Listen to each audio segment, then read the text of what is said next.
Hello everyone, this is Jatin Jain from padaku.com। तो guys आज हम डिस्कस करने वाले हैं मेटल एंड नॉन मेटल।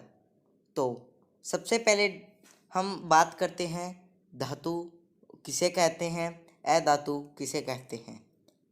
सबसे पहले धातु और अधातु, ये जो बुक है सबसे पहले मैं आपको बता देता हूँ। जो पीछे हमने डिस्कस किया था चैप्टर, उसमें पूछ रहे थे कि भैया आप कौन सी बुक में से करवा रहे हो, ये एनसीईआरटी तो नहीं है। तो मैं बता देता हूँ, ये बुक है हमारी खुद की लिखी हुई विज्ञान त्रिवेणी बुक, ठीक है। और अगर आपको ये बुक बाय करनी है, उसका लिंक आपको वीडियो के डिस्क्रिप्शन में मिल जाएगा। सबसे पहले धातु किस तरह से चमकदार होती है। धातु चमकीली होती है लेकिन अधातुएं हैं वो नहीं होती, ठीक है। उसके बाद में आयोडीन अधातु होते हुए भी, ये क्वेश्चन है जो ये इम्पोर्टेंट है आपके एग्ज़ाम के लिए, क्योंकि एक अकेली आयोडीन अधातु है जो अधातु होकर भी चमकती है, ठीक है। उसके बाद में धातुएं सामान्यतः कठोर होती है, ठीक है। धातुएं सामान्यतः कठोर होती है, लेकिन लिथियम, ये जो क्वेश्चंस है ना, जो इन डिफरेंसेस में है, ये वाला क्वेश्चन होगा। ये आपको भारत भैया ने भी डिस्कस किया था ये क्वेश्चन आपके साथ। मेरे को अभी याद आया है कि ये क्वेश्चन पक्का आपके साथ शेयर किया था भारत भाई ने, जब सिलेबस की वीडियो बना रहे थे मैं भी, तब किया था आपके साथ कि ऐसी कौन सी धातु है जिसे हम चाकू से काट सकते हैं। वो है लिथियम, सोडियम, पोटासियम, क्योंकि ये मुलायम होती है, ठीक है। और जो अधातु होती है वह कठोर नहीं होते, ठीक है। लेकिन कार्बन का एक अपरूप हीरा है जो सबसे कठोर प्राकृतिक पदार्थ है। जी हाँ दोस्तों, ये जो क्वेश्चंस है ना, ये जो मैं आपको बार बार ऐसे बॉक्स बना के दिखा रहा हूँ, वो क्वेश्चन आपके एग्जाम के लिए इम्पोर्टेंट है। तो अगर हमसे क्वेश्चन पूछ ले कि ऐसी कौन सी अधातु है जो सबसे कठोर होती है, तो वो होती है कार्बन। और कार्बन का ही एक अपरूप होता है हीरा, ठीक है। और कार्बन के कौन कौन सा, एक हो गया ग्रेफाइट भी कार्बन का रूप होता है, ठीक है, जो कि आपको पेंसिल के अंदर मिल जाएगा, ठीक है। उसके बाद में ये जो डिफरेंसेस है धातु और अधातु के बीच में, कठोरता के आधार पे हो, धात्विक चमक के आधार पर हो, रूप के आधार पर हो, ये इम्पोर्टेंट है। और ये आपके एग्जाम में जो मैंने बॉक्स बनाए हैं, जिस प्रकार इसमें एक हो गया आयोडीन अधातु होते हुए भी चमकीली है, ये क्वेश्चन आपके एग्जाम में आ सकता है। पूछ सकते हैं ऐसी कौन सी अधातु है जो चमकीली है, तो उसका है आपका आयोडीन। और पूछ सकते हैं कौन सी धातु है जिनको हम चाकू से काट सकते हैं, लिथियम, सोडियम, पोटासियम। ये क्वेश्चन भी आपका एग्जाम में आ सकता है। लगभग आपके 75% चांसेस बनते हैं ऐसे क्वेश्चंस आपके आने के। उसके बाद में एक पूछ सकता है कि अपनी जो धातुएं होती है वो कठोर होती है, लेकिन अधातुएं कठोर नहीं होते। फिर भी एक कार्बन है जो बहुत कठोर होता है, प्राकृतिक पदार्थ में सबसे कठोर कार्बन ही है। ये क्वेश्चन भी आपके एग्जाम के लिए इम्पोर्टेंट है, ठीक है। उसके बाद का देखते हैं, धातुएं कमरे के ताप पर ठोस पाई जाती है, यानी कि कमरे में, यानी कि कोई भी वस्तु हो, जैसे लोहा हो गया, धातु की बात करें, लोहा हो गया, चांदी हो गया, सोना हो गया, वो कठोर होती है।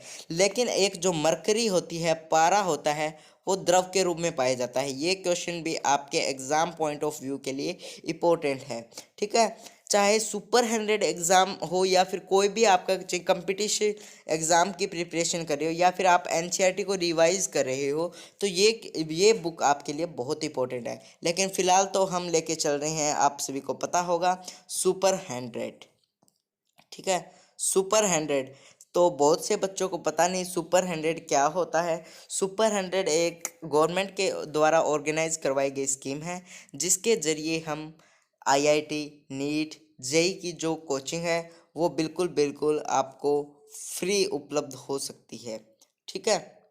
उसके बाद में देखिए, ये मैंने आपको बता दिया कि केवल मरकरी है वो तरल होती है। मरकरी किसके अंदर होती है, जो आपका थर्मामीटर नहीं होता, थर्मामीटर का जो आगे वाला हिस्सा होता है जो आप अपने मुंह में लेते हो, उसके अंदर ये जो वाला हिस्सा होता है ना, इसके अंदर जो है वो मरकरी होती है, ठीक है। उसके बाद में अधातुएं ठोस या गैसीय रूप में पाई जाती है, लेकिन एक अकेली ब्रोमीन है जो तरल अवस्था में है। ये भी एग्जाम पॉइंट ऑफ व्यू से बहुत बहुत इंपॉर्टेंट है। ब्रोमीन ए को छोड़कर बाकी जो ब्रोमीन होती है वो एक तरल रूप में होती है, ठीक है। ओनली ब्रोमीन, ब्रोमीन Br, ठीक है। बाकी सारे आपको पता है ठोस या गैसीय होती है, ठीक है। उसके बाद में आघातवर्ध्यता का भी हम इसमें जिक्र करेंगे, ठीक है। कुछ धातुएं आघातवर्ध्यता मतलब उनको पीटकर चादरें बनाना या इस प्रकार से, ठीक है। कुछ धातुएं हैं जिन्हें पीटकर चादर के रूप में परिवर्तित किया जा सकता है, वो आपको पता ही होगा, लोहा हो गया, ठीक है। और भी हम सोने लगभग सभी धातुओं को हम पीटकर पतली चादर है वो बना सकते हैं। अधातुएं आघातवर्ध्यता नहीं होती, अधातुओं से पीटकर चादर नहीं बनाई जा सकती, ठीक है। तो ये आपका था डिफरेंस धातु अधातु का, जो मैंने इस प्रकार से बॉक्स बना के आपको दिखाए हैं वो बहुत इंपॉर्टेंट है आपके एग्ज़ाम के लिए, ठीक है। तो आप वो ये जो बॉक्स बनाए हैं उन पे आप ज़्यादा कंसंट्रेट कीजिए, ठीक है। अब देखिए, तत्वों को उनके गुण धर्म और आधार पर अधातु को वर्गीकृत किया जाता है। धातु के कुछ उदाहरण हैं आयरन, एल्यूमिनियम, चांदी, कॉपर, ठीक है। और भी आप ऐड कर सकते हो। अधातुएं हाइड्रोजन, नाइट्रोजन, सल्फर, ऑक्सीजन, ये सारी क्या है आपकी नॉन मेटल, ठीक है। Non metal, non metal. एक होती है धातु, एक होती है अधातु और एक होती है उपधातु, यानी कि मेटल, नॉन मेटल, और एक होती है मेटालॉइड, ठीक है। मेटालॉइड जिसके अंदर दोनों गुण पाए जाते हैं, ठीक है। उसके बाद में देखिए ये डिफरेंस का ही तन्यता। तन्यता क्या होती है, उनको खींचकर पतली तार, जिस प्रकार आप सभी को पता होगा एल्यूमिनियम की बहुत लंबी तार बनाई जाती है, ठीक है, लेकिन अधातुओं से वो तार है वो भी नहीं बनाई जाती, ठीक है। उसके बाद में विद्युत व ऊष्मा के चालक। सामान्यतः धातुएं हैं वो ऊष्मा और विद्युत के सुचालक होती है, यानी कि वो ऊष्मा या फिर बिजली है उनको पकड़ लेती है, लेकिन फिर भी जो शीशा और मरकरी है वो ऊष्मा और विद्युत के कुचालक है। ये आपके एग्जाम पॉइंट ऑफ व्यू के लिए इम्पोर्टेंट है, ठीक है।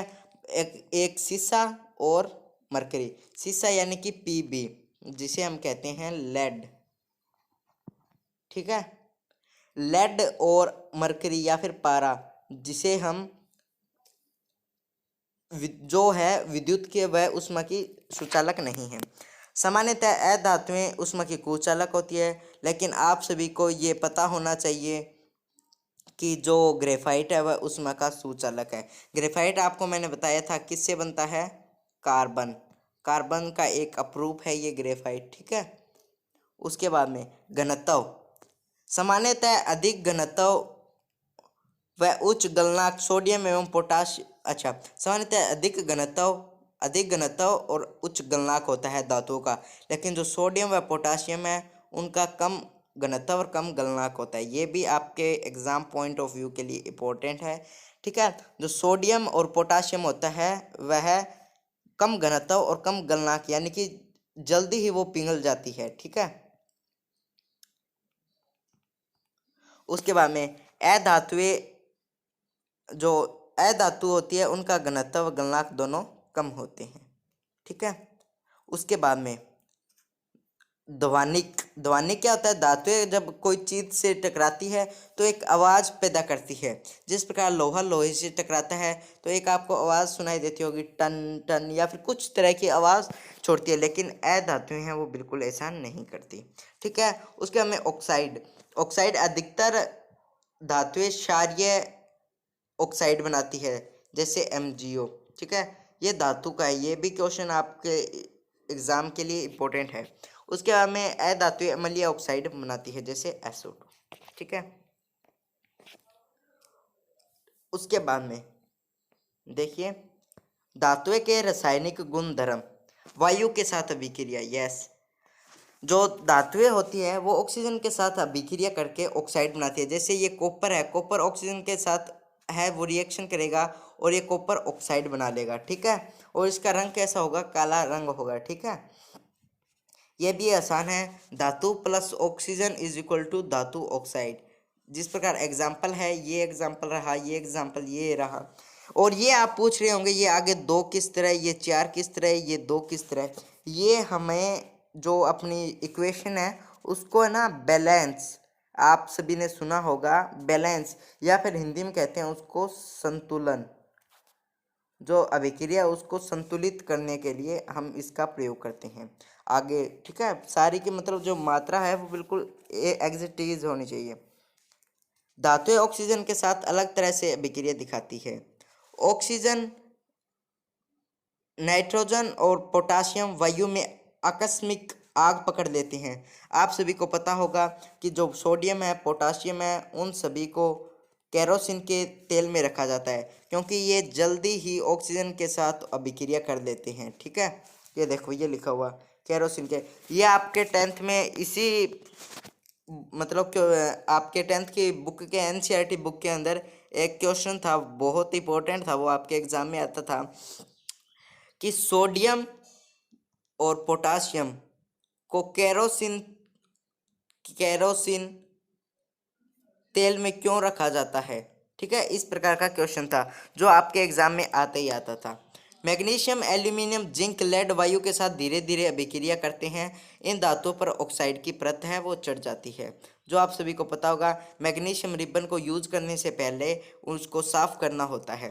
ठीक है, वही कारण होता है क्योंकि उसके ऊपर एक पतली परत चढ़ जाती है ऑक्सीजन की। ठीक है, ये भी इंपॉर्टेंट है आपके एग्जाम पॉइंट ऑफ व्यू के लिए।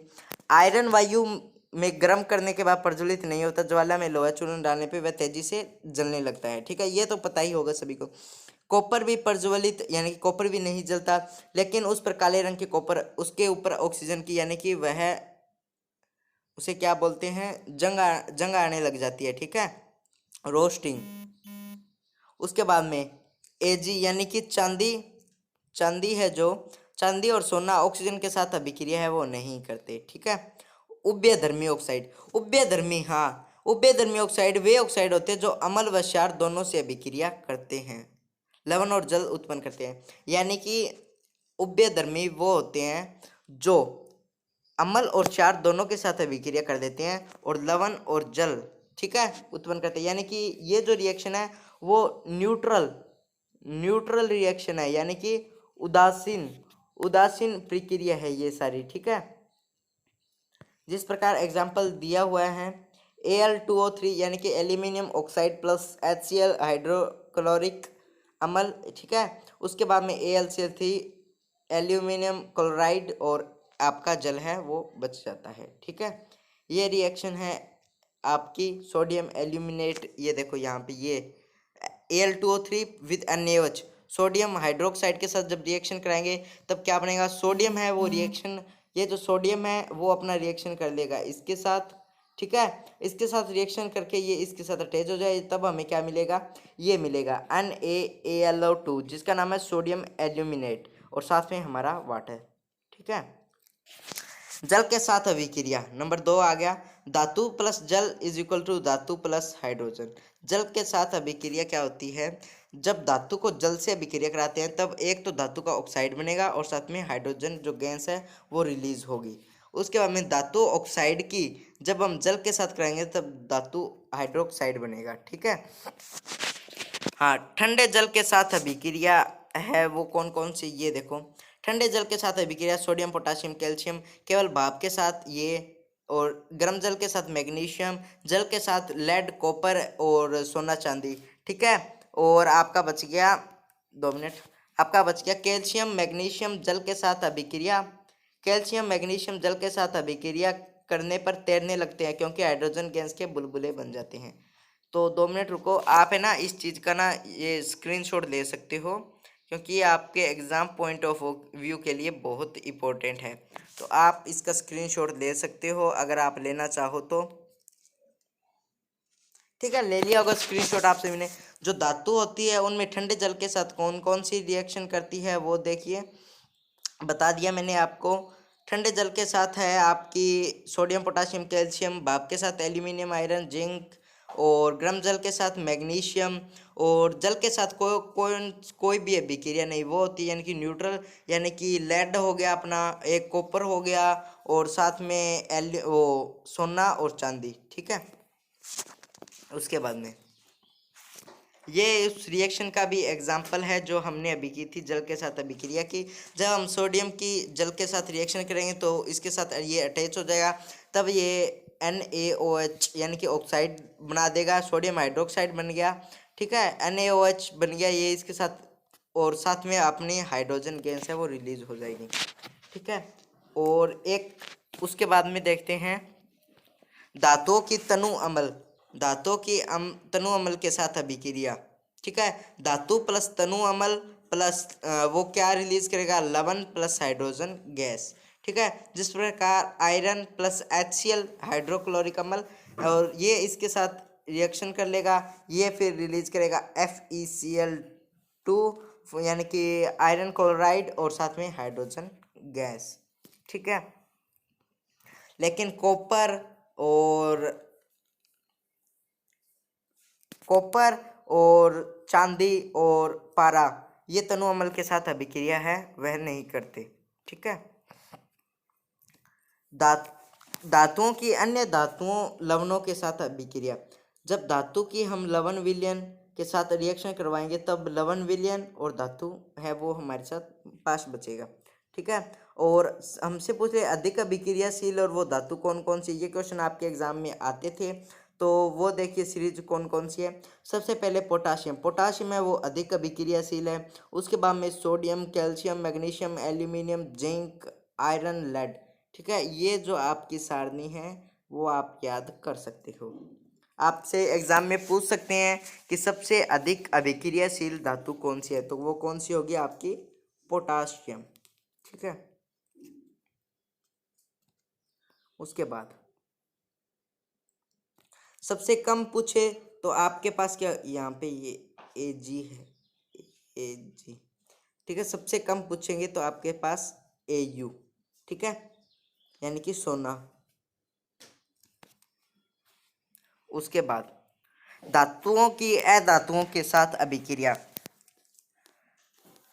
तत्वों की अभिक्रियाशीलता संयोजकता कोश को पूर्ण करने की आवृत्ति। जब धातु के परमाणु अपने संयोजक कोश में इलेक्ट्रॉन त्याग करते हैं तब धनायन बनाते हैं, और अधातु के परमाणु संयोजकता कोश में इलेक्ट्रॉन ग्रहण कर लेते हैं। ये इंपॉर्टेंट है लेकिन इतना इंपॉर्टेंट नहीं आपके एग्जाम पॉइंट ऑफ व्यू के लिए। ठीक है, अब उसके बाद में हम बात करते हैं धातुओं की प्राप्ति। यस, धातुओं की प्राप्ति कैसे होती है। सबसे पहले खनिज, खनिज जिसे हम इंग्लिश में कहते हैं मिनरल्स, मिनरल्स। और ठीक है, पृथ्वी में प्राकृतिक रूप से उपस्थित तत्वों एवं यौगिकों को खनिज कहते हैं। जो पृथ्वी के प्राकृतिक रूप में उपस्थित तत्व होते हैं जो धरातल में होते हैं उन्हें खनिज कहते हैं। ठीक है, बिल्कुल आसान है, कोई रट्टा नहीं मारना। उसके बाद में अयस्क जिसे इंग्लिश में कहते हैं और ठीक है, वे खनिज जिनमें धातु की अधिक मात्रा पाई जाती है उसे निकालना लाभकारी होता है और उसे अयस्क होता है। खनिजों में आप सभी को पता होगा कि बहुत मोस्टली है वो अशुद्ध होते हैं, उनको शुद्ध करना पड़ता है, तो उसके लिए खर्चा और टाइम दोनों की बर्बादी होती है। लेकिन जो अयस्क होते हैं उनमें ज़्यादा मात्रा में है वो धातु पाई जाती है। ठीक है, सक्रियता श्रेणी एवं संबंधित गुणधर्म। सबसे अधिक अभिक्रियाशील और स्वतंत्र रूप से विद्युत अपघटन। ठीक है, मध्यम ये वाली होगी जिंक, आयरन, लेड, कॉपर और आपका पारा। ठीक है, उसके बाद में एक और है सबसे कम सोना चांदी। ठीक है, स्वतंत्र रूप से पाई जाती है। ठीक है, उसके बाद में धातुओं का निष्कर्षण। अयस्कों से धातु यानी कि प्राप्त करना, किस प्रकार से हम धातु को प्राप्त करें। अयस्क का समृद्धिकरण, धातु का निष्कर्षण, धातु का परिष्करण। ठीक है, ये 3 विधि होती है जिसके जरिए हम धातु को प्राप्त कर सकते हैं। ठीक है, अयस्क, ठीक है, इसे स्किप करते हैं हम। ये देखो, एक होता है आपका, कुछ और परिभाषाएं हैं। गैंग, पृथ्वी से खनिज खनिज है यहाँ पे, खनिज। पृथ्वी पर खनिज अयस्कों में रेत, मिट्टी आदि जैसे कई अशुद्धियां पाई जाती है जिसे गैंग कहते हैं। बर्जन, बर्जन सल्फाइड अयस्क को वायु की उपस्थिति में अधिक ताप पर गर्म करने पर यह ऑक्साइड में बदल जाता है। इस प्रक्रिया को बर्जन कहते हैं। ये बर्जन प्रक्रिया आपके आ सकती है, तो एक इसका एग्जाम्पल देख लीजिए। जब हम ZnS को ऑक्सीजन के साथ रिएक्शन, यानी कि जिंक सल्फेट को ऑक्सीजन के साथ जब रिएक्शन करवाएंगे, सब जो अपना जिंक है वो अधिक विक्रियशील है, वो ऑक्सीजन के साथ रिएक्ट हो जाएगा। रिएक्ट होने के बाद वो क्या रिलीज करेगा, क्या हमारे पास प्रोडक्ट बनेगा, क्या उत्पाद बनेगा, वो बनेगा ZnO, जिंक ऑक्साइड। और साथ में जो अपनी सल्फर गैस है वो अलग, सल्फर ऑक्साइड है वो अलग रह जाएंगे। ठीक है, भाप के रूप में वो मुक्त हो जाएंगे। ठीक है, उसके बाद निस्तापन।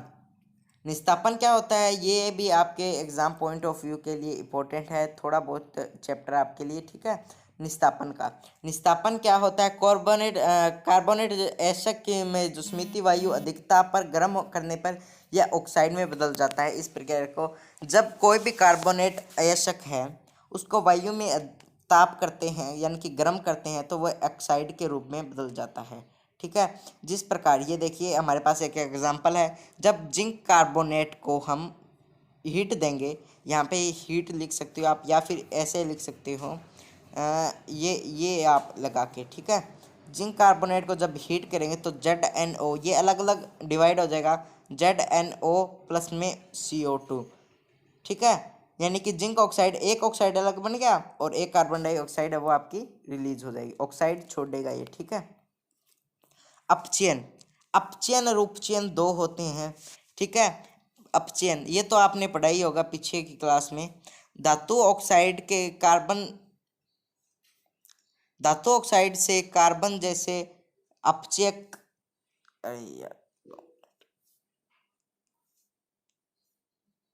यस,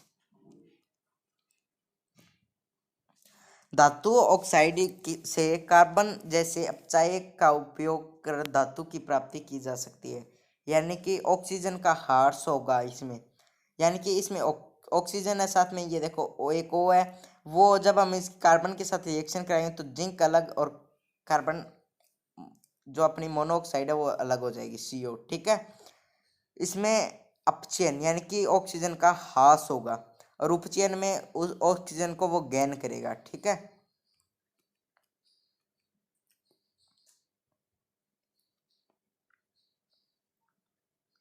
ये देखो ये एक मेथड है जिसमें एक हमने ले रखा है, जो कोई, ये हमारा कोई कंटेनर है। ठीक है, इसके अंदर एक तरफ हमने लगा रखा है कैथोड यानी कि माइनस, और एक तरफ हमने लगा रखा है एनोड यानी कि प्लस। ठीक है, जब हम ये यहाँ पे कॉपर की जो दो राड है, जो आपके ये वाली दो कॉपर के आपके हैं। ठीक है, जब हम इनको अम्लीय, जो भी एक इसमें लिया है अम्लीय, कौन सा सॉल्यूशन है, ये CuSO4 कॉपर सल्फेट का सॉल्यूशन लिया है। जब इसके अंदर हम वो एनर्जी है वो या फिर करंट है वो रिलीज करेंगे, तब हम देखेंगे कि जो अपने इसमें जो भी अशुद्धि है वो एक नीचे तली में आके बैठ जाएगी। ठीक है, इसे विद्युत अपघटनी प्रेषकरण कहते हैं।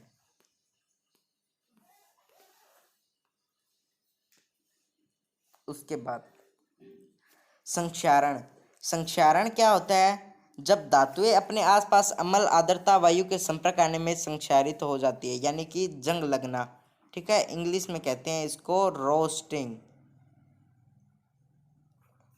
रोस्टिंग। ठीक है, कोई भी वस्तु है वो पड़ी पड़ी मतलब गलने लग जाती है, उसे संक्षारण कहते हैं। जिस प्रकार सिल्वर जब वायु की उपस्थिति में होता है तो सिल्वर सल्फाइड बनाता है, जिसके कारण वस्तु काली हो जाती है। आपने देखा होगा आपके घर में कोई भी चांदी की कोई भी वस्तु है वो बिल्कुल पड़ी पड़ी है ना, वो काली हो जाती है।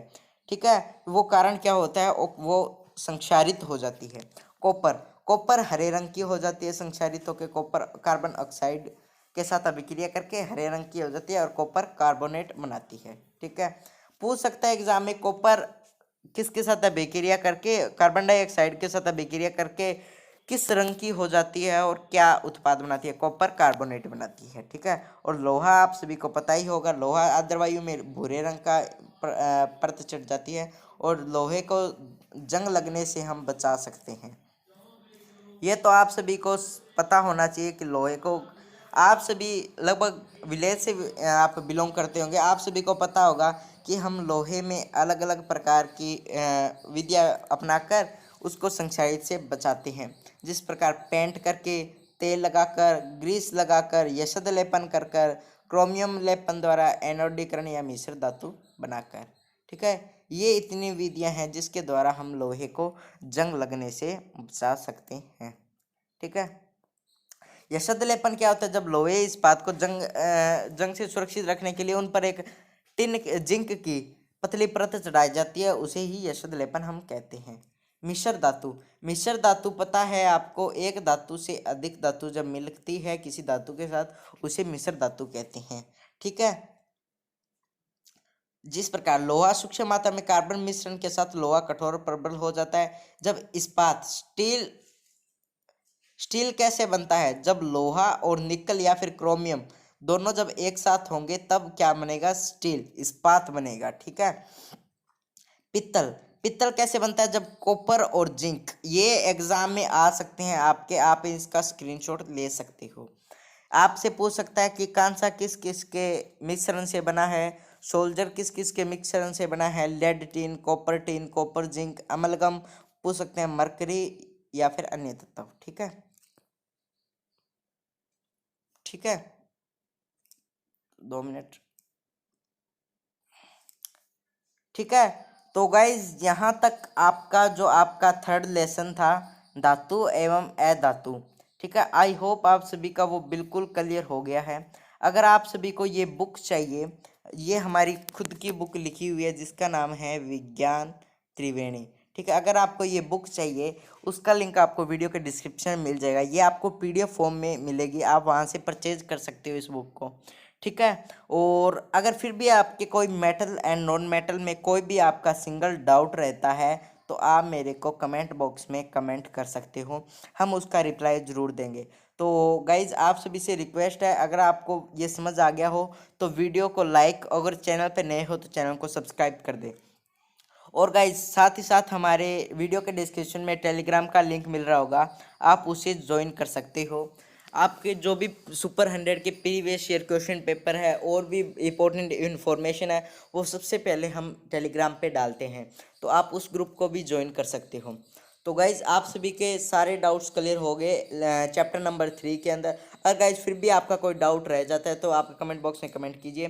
तो गाइज आज के लिए बस इतना ही, मिलते हैं अगली वीडियो में, तब तक के लिए नमस्कार, जय हिंद, जय भारत, बाय। और साथ ही साथ गाइज सब्सक्राइब